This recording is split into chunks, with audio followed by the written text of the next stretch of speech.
placer estar acá, muchas gracias Alex por la invitación, por estar en este encuentro con digamos, distintos actores del sistema de salud de la Argentina y con temas muy candentes para la prensa, para el mundo y para la Argentina en particular. Así que bueno, esta sesión es sobre temas de ensayos clínicos especialmente, y quizás muchos de ustedes a lo mejor pertenecen al sector de salud y saben mucho de eso, pero también hay una cuestión que a mí como periodista me interesa, es que mucha gente desconoce los ensayos clínicos. Entonces, la primera pregunta para este panel tan destacado, tan diverso, me gustaría saber por qué ustedes consideran que la realización de ensayos clínicos es importante en el país o en algún... Bien, ¿se escucha? Los ensayos clínicos no son ni más ni menos que la aplicación del método científico al desarrollo de una nueva terapéutica o de un nuevo dispositivo que tiene como objetivo mejorar la salud. En ese sentido, digamos, es una contribución a la ciencia, es una oportunidad para los pacientes en determinadas patologías, determinadas enfermedades, es una oportunidad para los médicos de tener experiencia, ganar experiencia con desarrollos innovadores, es una oportunidad para el sistema de salud también para integrar esos nuevos desarrollos a las ofertas de tratamiento que tienen. Es una oportunidad para la creación de empleo, se crea empleo de alta calidad, es una oportunidad de inversión y es una contribución a la economía basada en el conocimiento.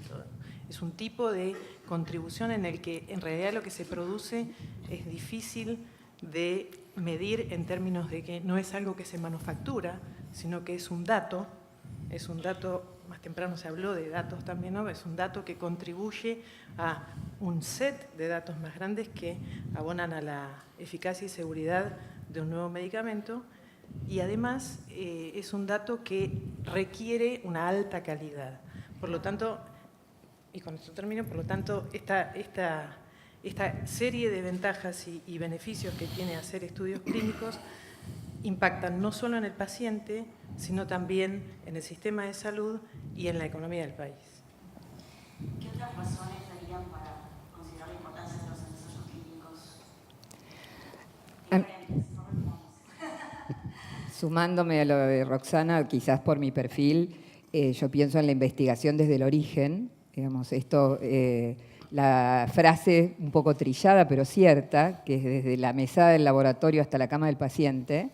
Yo creo que Argentina es un excelente lugar para hacer esta investigación translacional, desde la generación, desde la idea, desde un nuevo tratamiento, de la generación de datos de laboratorio, de pruebas de concepto a nivel de laboratorios públicos en general, y luego la vinculación y transferencia tecnológica hacia un sector productivo, nacional o multinacional, que tracciona estas ideas, convirtiéndola a través de los ensayos preclínicos y los ensayos clínicos en un producto terminado, que es todo un desafío productivo, desafío de investigación, desafíos económicos, y que me parece que Argentina es un buen lugar, que estamos pasando por un excelente momento, que hay un background de recursos humanos calificados y de infraestructura productiva que hacen posible la investigación clínica acá.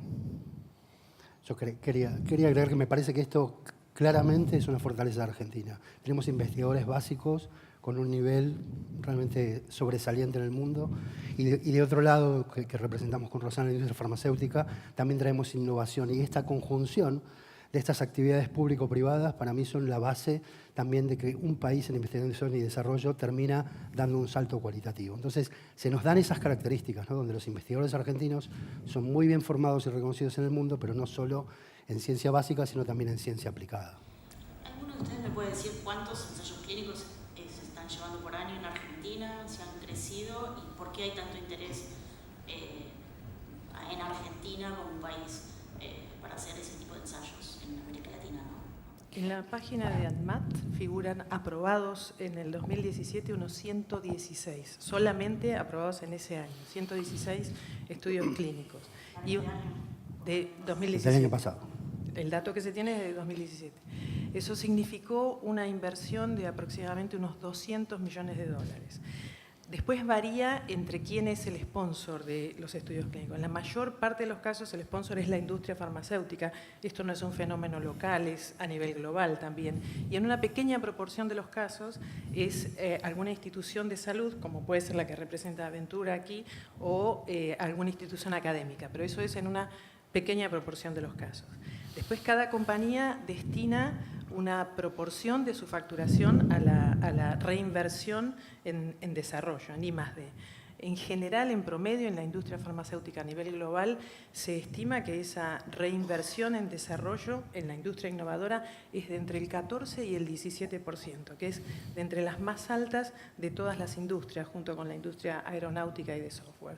Así que, en realidad, hay que pensar que es una actividad que ha ido creciendo en nuestro país, que ha tenido algunas fluctuaciones en relación a regulaciones o más bien actitudes de los diferentes gobiernos respecto de apoyar más o menos a la investigación clínica, pero que en general, y esta es una ventaja con la que cuenta nuestro país, tiene un marco regulatorio muy sólido, muy bueno, donde lo principal es la protección de la ética del estudio, de la procedencia del estudio, de la ética del cuidado del paciente y también la calidad de los datos. Por lo tanto, los investigadores argentinos y los estudios que se hacen en Argentina forman parte de protocolos internacionales y luego terminan publicados en revistas médicas de primerísimo nivel.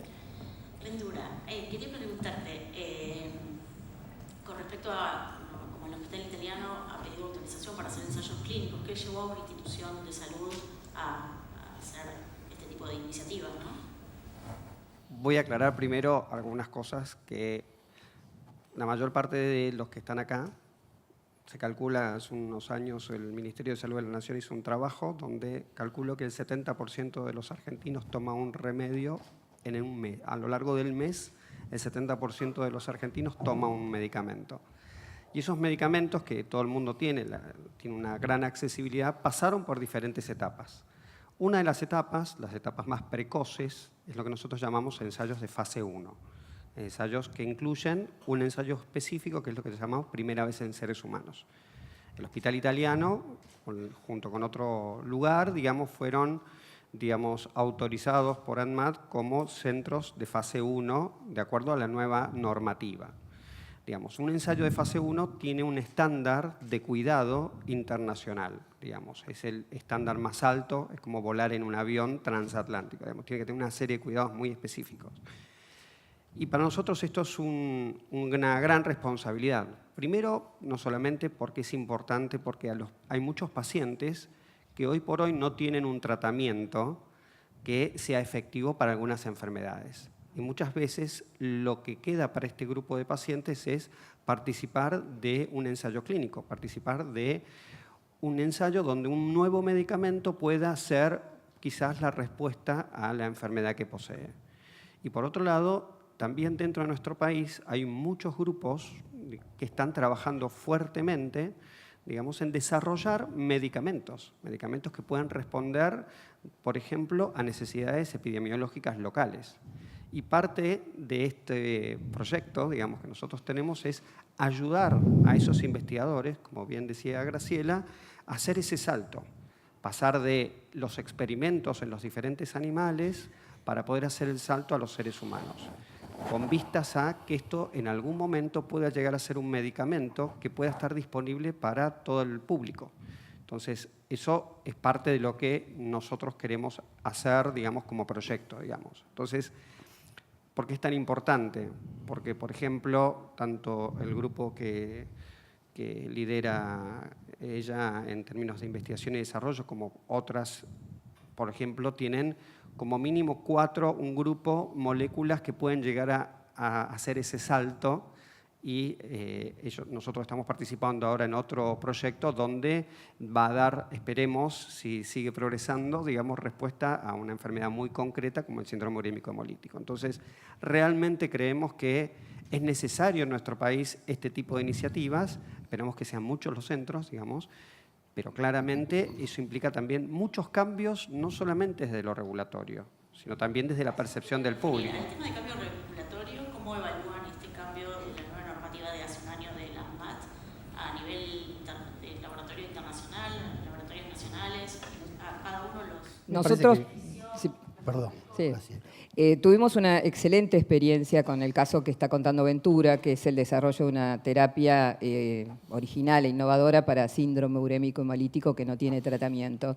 La ANMAT nos calificó como un tratamiento innovador y nos puso en la normativa que tiene un mentor o un tutor dentro de la ANMAT para una empresa joven como es Inmunova, es una startup de la universidad, digamos, de la Fundación Instituto Leluar, del CONICET, digamos, sin experiencia en regulatorios, y para acelerar todo este tipo de camino, que es una especialidad, que no... digamos, para los que hacen investigación clínica y son monitores, digamos, es toda una especialización, pero a un investigador, a un biotecnólogo, un biólogo que estuvo trabajando en la Fundación Leluar, enfrentarse con autoridades regulatorias y con capacidades, todo un mundo nuevo, y que es interesante que hacer este aprendizaje acompañado de la autoridad regulatoria, y fue todo tan bien que Inmunova se presentó ante la Agencia Regulatoria Europea la semana pasada, ante la EMA, y obtuvo la designación de droga huérfana, que eso es muy importante, y eso habla de que el trabajo hecho en la Argentina, y regulatoriamente hecho en la Argentina, es de un estándar y calidad internacional, y ahora estamos aplicando a la FDA, o sea que nos parece que es un camino original, innovador, basado en conocimiento desarrollado en la Argentina, con industria nacional atrás, que puede ser nacional o multinacional, porque yo en este caso no hago diferencia. O sea, GSK tiene un convenio con el Ministerio de Ciencia, que hacen innovación abierta con el sistema argentino. Nosotros como Grupo INSUD hemos participado y fuimos pioneros en armar estos consorcios públicos-privados con el Hospital Garrahan, con la Academia Nacional de Medicina, con el Laboratorio de Oncología Molecular de la Universidad de Quilmes, con el desarrollo y producción de biosimilares que escuchamos en el panel anterior. En el 2011 o 2010 el Ministerio de Ciencia estaba llamando a una convocatoria para desarrollar plataformas tecnológicas para hacer anticuerpos monoclonales. Fuimos pioneros desde 2015 que estamos en el mercado con un biosimilar de rituximab. Entonces yo creo que la Argentina tiene una capacidad interesante y que estos cambios regulatorios no hacen más que estimular sobre todo a las empresas multinacionales, a las nacionales a dar el paso y a las multinacionales a pensar que los aspectos regulatorios pueden ser más rápidos, que es lo que necesitaba la industria, ¿no? Sí, a mí me parece que es importante destacar en este tema que uno necesita ser predecible como autoridad regulatoria también, ¿no? Entonces, todo lo que venimos hablando, hay que entender que formar un investigador no se hace de la noche a la mañana, que uno no sale de la Universidad de Medicina sabiendo hacer un ensayo clínico, que esto requiere mucho esfuerzo personal, del personal capacitado, del centro que uno va a trabajar, que la experiencia en los ensayos da mejor calidad, como todo esto es un círculo virtuoso de calidad. Entonces, cuando uno no tiene no es predecible en el transcurso del tiempo, probablemente los ensayos clínicos tienen estos altibajos. Yo diría, hoy en día estamos recuperando niveles de unos cuantos años atrás, como el 2006, en número de ensayos clínicos aquí. Hubo también altibajos porque las políticas regulatorias no siempre fueron, digamos, o no siempre han favorecido que los estudios clínicos vengan a la Argentina. Y claramente hemos dicho que tener investigación clínica en un país es importante, no solo para Argentina, también para los demás, con lo cual esto no deja de ser un tema competitivo también para las industrias. Entonces cuanto mejor tengamos nuestra plataforma y mejor entendamos nosotros cuál es el marco regulatorio que tenemos que seguir, más predecibles somos también para poder llegar con los tiempos que uno necesita para llegar a una innovación, porque estamos hablando de un medicamento que va a terminar teniendo un beneficio clínico en una población determinada, y en este caso es cuanto más rápido podemos hacerlo mejor. Entonces, estas últimas novedades que hemos tenido en el ANMAT, sin duda, son muy bienvenidas, y cuando uno quiere verlos en términos prácticos, se ve que prácticamente los tiempos del año pasado y del anterior bajan a la mitad. Y eso es realmente muy interesante. Con respecto al reclutamiento de los pacientes, ¿les resulta fácil? ¿La gente sabe de qué se trata el ensayo clínico? ¿Cómo lo manejan? ¿Eso ha ido cambiando a lo largo del tiempo? Depende mucho. Digamos, yo hago una actividad, por ejemplo, en una maestría donde les doy un consentimiento informado a médicos que están investigando, que quieren investigar. Y yo les pregunto si ellos participarían del estudio que están mirando el consentimiento informado. Se dedican a hacer investigación. Y la mayor parte primero dice no. Y vos decís, pero vos estás investigando y vos no querés, o sea, ¿dónde está el problema? Cuando se empiezan a interesar un poco más y entender lo que implica, digamos, hacen ese cambio mental. Y para mucha gente no tienen tanto prejuicio como uno lo puede imaginar. Entonces, yo distinguiría entre dos grupos, digamos. Una cosa es lo que sería un voluntario sano, una persona que no tiene nada y que quiere participar altruistamente en un ensayo clínico para poder ayudar a... Primero, no tenemos tantos ensayos clínicos de fase 1 en la Argentina con voluntarios sanos. Hay por lo menos uno, que es el que estamos haciendo nosotros. Después, respecto de lo que son ensayos con pacientes, los pacientes sí, digamos, tienen una apertura muchísimo mayor a participar en un ensayo clínico. Pero la persona que no tiene la enfermedad, cuando le cuentan que va a participar en un ensayo clínico, lo primero que en general ocurre es ponerse a la defensiva, decir, ¿por qué? Vos sos un conejito de Indias, ¿cómo vas a hacer?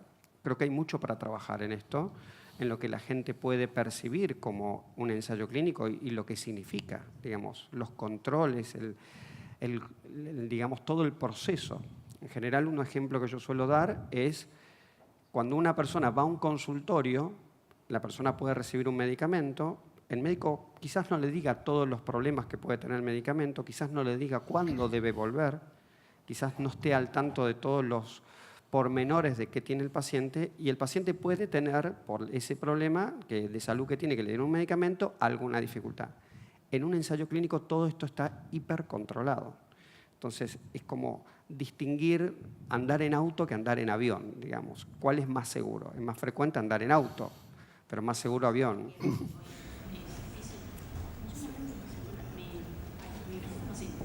Yo quería agregar algo que me parece interesante. Creo que esto también le da al médico un grado de responsabilidad muy importante en esta relación médico-paciente cuando uno le ofrece a un paciente en un estudio clínico. ¿No? Yo, habiendo estado de los dos lugares, de productor o manejando una unidad de investigación, pero también como investigador en la cama del paciente, uno sabe que hay una relación muy desigual, ¿no? De una persona que sufre y que está buscando una solución y el médico que tiene un nivel de información mucho más grande. A veces lo que hay que evitar es que el médico simplemente no quiere ni ver ni leer, el paciente no quiere ni leer ni ver, confía en el médico. Me parece que la responsabilidad del médico es exactamente cumplir el proceso necesario para que el paciente entienda que está participando en un estudio clínico, que puede no estar recibiendo una droga activa, que esta información va a ayudar a otros y que nosotros vamos a darle todo lo necesario para acompañarlo en el proceso. Pero ese tema es para mí súper importante de traerlo a la mesa. ¿Consideran que o el ANMAT o el Ministerio de Salud o algún organismo del Estado debería hacer una política mucho más activa para empoderar a los pacientes, para saber sobre los beneficios y los riesgos de los ensayos clínicos? Yo creo que eso contribuiría a despejar ciertos nubarrones que todavía quedan producto de viejos prejuicios, ¿no? Esto que decía Ventura del conejito de Indias, ¿no? Lamentablemente todavía se escucha, y también se escuchan cosas como que los laboratorios internacionales vienen aquí a probar cosas que en sus casas matrices no los dejan probar. Cuando uno pone en la página web del gobierno de Estados Unidos, clinicaltrials.gov, donde está día por día la información de todos los estudios clínicos del mundo, al día de hoy, 110.000 estudios en Norteamérica, 77.000 en Europa y 9.000 en Sudamérica. Eso quiere decir que la mayor parte de la producción de nuevos datos sobre medicamentos innovadores viene de los países centrales, Europa, Estados Unidos, Japón, Canadá, etc. Entonces, primero, no se trata de conejitos de Indias porque Cristian mencionó varias veces una palabra que es clave, que es proceso. Cuando uno invita a participar a un paciente en un estudio clínico, no le pide fírmeme aquí y ya está. No es así, es un proceso. Eso nosotros lo llamamos proceso de toma del consentimiento informado. Y es tal vez el proceso más sensible, más delicado y más crítico de todo el estudio clínico, de todo. Porque es el momento en el que, en base a la confianza que hay en la relación médico-paciente, el médico debe explicar los potenciales beneficios, los potenciales riesgos y el total libre albedrío de salirse del estudio clínico cuando quiera, si quiere, y sin necesidad de dar ninguna explicación.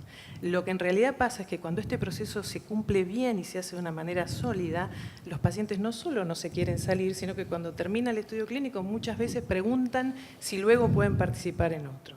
Entonces, lo más importante es tener en cuenta que uno está probando la seguridad y la eficacia de un medicamento en una persona, en un sujeto que tiene temores, que tiene deseos, que tiene voluntades, y eso hay que tenerlo en cuenta a la hora de solicitar su participación. Sin duda, un apoyo del Estado en este sentido, en la difusión del soporte que puede dar los organismos de gobierno a la regulación de los estudios clínicos, echaría mucha luz y disiparía mucho esos prejuicios que hay respecto de hacen cualquier cosa y el paciente no sabe lo que están haciendo con él. Porque la realidad es exactamente la opuesta. Vos sabés que sumando a la opinión de Roxana, que representa una compañía multinacional, digamos, nosotros desde una compañía nacional hemos tenido también que derribar los prejuicios respecto de que una industria nacional farmacéutica, que cumple estándares internacionales de calidad, puede hacer investigación desde el origen, desde la mesada del laboratorio, que digamos, nosotros nos ha pasado tener más tiempo parado un estudio en la aprobación de un comité de ética de un hospital público respecto de lo que tardábamos en reclutar pacientes, porque un tema muy sensible como fue cáncer de pulmón y la primera vacuna terapéutica para el cáncer de pulmón que hoy está en el mercado. Entonces, a veces tampoco hay tanta experiencia en algunas comunidades médicas de trabajar con protocolos que están desarrollados desde el origen, o sea, que hay que investigar, que hay que ajustar, que es todo un proceso iterativo de investigación y no es que viene un enlatado y uno lo repite como una receta. Entonces, yo creo que si desde el Estado, digamos, se publicita, que todas las compañías lo que queremos es la seguridad de los pacientes, que estamos investigando para beneficio de la gente, y, digamos, ayudaría mucho, ¿no? Porque siempre cuando se hace desde el sector privado pareceríamos perseguir un fin absolutamente comercial. Entonces, digamos, me parece que tanto el Ministerio de Ciencia como el de Salud deben estar interesados en lo mismo, que es tener más medicamentos, que la Argentina ocupe el lugar que le corresponde, más investigaciones clínicas, independientemente de lo que opina el sector farmacéutico. La última pregunta, y muy breve, les pido a todos si quieren contestar. Da la sensación de que más allá de que estén en empresas multinacionales, empresas nacionales, están trabajando todos con este tema de, digamos, están como puenteando la clásica división entre ciencia aplicada y ciencia básica, ¿no? Digamos... Puedo contar muy brevemente, una extraordinaria experiencia que nosotros estamos teniendo como compañía en una asociación público-privada que empezó en el 2011 y continúa hoy con el Ministerio de Ciencia a través de sus propios instrumentos de financiación, que ya los investigadores conocen. Lo que la compañía hace es aportar dinero y además aportar la guía de sus propios investigadores que están basados en Estados Unidos y en Europa, llamar a concurso público de proyectos de una forma súper transparente que se publica en la página web del MinSit, Se hace una selección en base a criterios muy claros y se financian esas investigaciones que en principio fueron sobre enfermedades prevalentes en Argentina, tuberculosis, Chagas, HIV y otras, y que actualmente están siendo sobre identificar nuevos blancos para futuras terapéuticas. Es decir, no le pedimos a los investigadores locales que nos inventen una droga nueva, sino que nos describan una vía metabólica que está alterada en una enfermedad y luego nosotros podemos producir una droga. Importantísimo, se respeta la propiedad intelectual del investigador y eso está fijado en el contrato. La propiedad intelectual es de quien la descubre, de quien la inventa, y la compañía lo único que pide es la primera opción en caso de querer continuar desarrollándola. La experiencia es extraordinaria porque la calidad de los científicos de Argentina está en la mejor calidad del mundo. Entonces pueden tener un diálogo científico con cualquier par de cualquier país y avanzar en grandes descubrimientos. Te agrego, con Graciela hace muy poquito compartimos un panel donde invitamos a Graciela en un premio de las mismas características sobre innovación en salud que hicimos con el Ministerio de Ciencia y Técnica, donde tenemos una historia un poco más larga, tal vez desde lo personal, para tratar de encontrar proyectos conjuntos que vayan desde el laboratorio hasta la práctica clínica. Creo que igual es un tema que hay que seguir trabajando mucho. Esta división no ha terminado, vamos, ¿no? Creo que está yendo hacia otro lugar donde me parece que hoy en día, teniendo en dos ministerios para nosotros muy clave, que es Ciencia y Técnica y Salud, dos investigadores del CONICET, obviamente que esto favorece muchísimo que nosotros podamos seguir todos trabajando juntos en pos de la innovación y de la ciencia. Yo tengo una visión, desde febrero del año pasado estoy representando al sector productivo en el directorio del CONICET y antes... También quiero agregar que Graciela lo que tiene es también la visión de la academia o del CONICET. En realidad, en 2003 nos conocimos haciendo una entrevista que nos llevamos muy mal, pero fuimos cambiando. Así que, no, la discusión era... Yo como periodista decía que eran pocos, justamente es este tema, ¿no? de investigación básica, investigación aplicada, pero yo le decía que eran muy pocos en ese momento, creo que era 2000. Yo estaba a cargo de la gerencia de vinculación tecnológica del CONICET y Valeria estaba relevando la opinión de los investigadores, que debe ser parecida a lo que pasa hoy, y la opinión del funcionario, que nosotros desde la función decíamos que ayudábamos a la gente a... Era muy poca la cantidad de patentes y de transferencias que se hacía del CONICET. Por supuesto, Graciela en un cargo de funcionario decía, es mucho, pero ahora, bueno... No, yo creo que es contracultural todavía. Me parece que si pensamos que el CONICET tiene 11.000 becarios postdoctorales o doctorales haciendo su doctorado, 10.000 investigadores, muchos, no me acuerdo el porcentaje exacto, que es Ciencias Biológicas y la Salud, de esos hay 100 nada más trabajando en empresas. A pesar de que el instrumento de investigar una empresa lo generamos nosotros en esa época en el 2000, o sea que ya es mayor de edad, 2018. Entonces, yo lo que promuevo es a pensar que alguien que termina su doctorado bien puede mirar al sector productivo y sobre todo con estas empresas que hacen investigación y desarrollo como un lugar deseable para trabajar y que no sea únicamente, que está fantástico para el que lo desea, pero que no sea solamente hacer publicaciones científicas, sino que hay otra vida, como los investigadores médicos que hacen asistenciales, atienden pacientes todo el tiempo, y los que hacen desarrollo e investigación en la industria. Cuando, por el tipo de trabajo que hago, digamos, interactúo con muchos investigadores básicos, digamos. Y lo que ellos quieren es que lo que están haciendo sirva para algo. O sea, no es que se quieren quedar simplemente con la publicación de un paper. Ellos realmente quieren que esto pueda continuar, que pueda progresar y que le pueda servir a la gente. Yo creo que esto es un cambio muy importante que va a continuar, me parece a mí, y que creo que tenemos que ayudar a todas estas personas que, como bien decía Graciela, hay 11.000 becarios doctorales, de los cuales un porcentaje importante van a trabajar en cosas que probablemente lleguen a la gente, independientemente del área. En el tema de salud es muy importante que todo lo que se puede investigar pueda llegar a la gente. Y me parece que eso está ocurriendo, pero va a llevar un proceso bastante largo. Esto no es es una maratón, no son 100 metros. Bueno, les agradezco a los cuatro la participación y la verdad que celebro que, más allá de muchas veces en Argentina tenemos